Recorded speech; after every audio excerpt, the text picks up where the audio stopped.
भुन्टीलाई फसाउन लागि परेकाहरू असफल भए। भूपेन्द्र र जेरीको चालले काम गरेन। भुन्टीले उल्टै जसलाई भुन्टीसँग केही कुरा गर्न र भुन्टीलाई फसाउन र केही प्रमाणहरू जुटाउनका लागि तयार बनाएर ट्रेन गरेर पठाएका थिए। पैसाको लोभमा त्यो पनि त्यो ठाउँसम्म पुग्यो। तर भुन्टी कस्ती खालकी मान्छे हुन् भन्ने कुरा बुझ्दै नबुझी त्यो ठाउँसम्म पुगेको मान्छे बिजुलीको बिल ल्याएको बहाना बनाउँदै घरभित्र त छिर्यो। तर घरमा छिरेपछि भुन्टी नै आइन्। त्यो मान्छे भएको ठाउँमा आवाज सुनेपछि भुन्टीले आएर सोधिन्, तपाईँ कहाँ हिँड्नु भएको र कसलाई खोज्नु भएको? त्यति नै बेला बिजुलीको बिल लिएर आएको हुँ भन्दै भन्छ। तर सधैँ सबै बिजुलीको बिल लिएर आउनेहरू गेट बाहिरबाटै भित्र छोडिदिएर जान्छन्।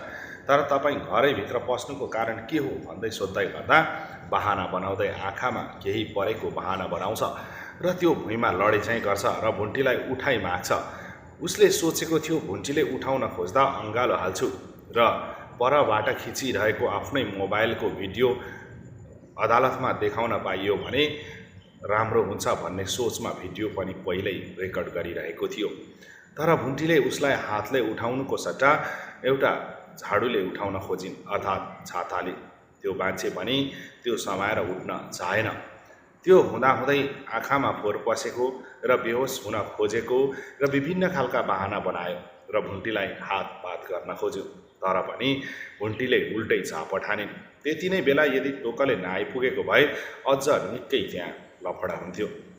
तर त्यति नै बेला टोकले तल आइपुगे र आइपुगेर हेर्दा बहिनीमाथि हातपात भइरहेको देख्छन् र यो सहनीय थिएन।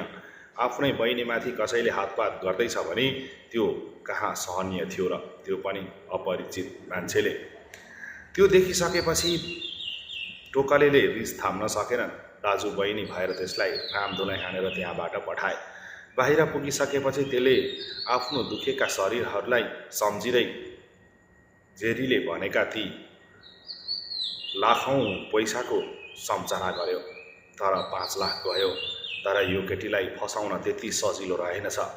कहाँ भने जस्तो सजिलो छ र भन्दै त्यहाँबाट बाटो लाग्यो। उता भूपेन्द्र र जेरी भने मक्ख थिए। अब भुन्टीलाई फसाउनको लागि त्यति धेरै दुःख गर्नु नपर्ने भयो। मैले खटाएको मान्छेले काम पक्कै गर्छ भन्ने सोच बनाउन थाले। तर वास्तवमा त्यो सफल भएन। सफल नभइसकेपछि उनीहरू आफै छक्क परे र उनीहरूलाई अब जति चाहिने प्रमाणहरू थियो त्यो एउटा पनि नजुटिसकेपछि भूपेन्द्रको आधा सम्पत्ति भुन्टीको नाममा जाने नै भयो। अब यिनीहरूले के गर्छन् होला त? के भुन्टीलाई सारा अंश दिएर भुन्टीलाई खुसी खुसी छुटिन दिन्छन् या दिँदैनन् होला त?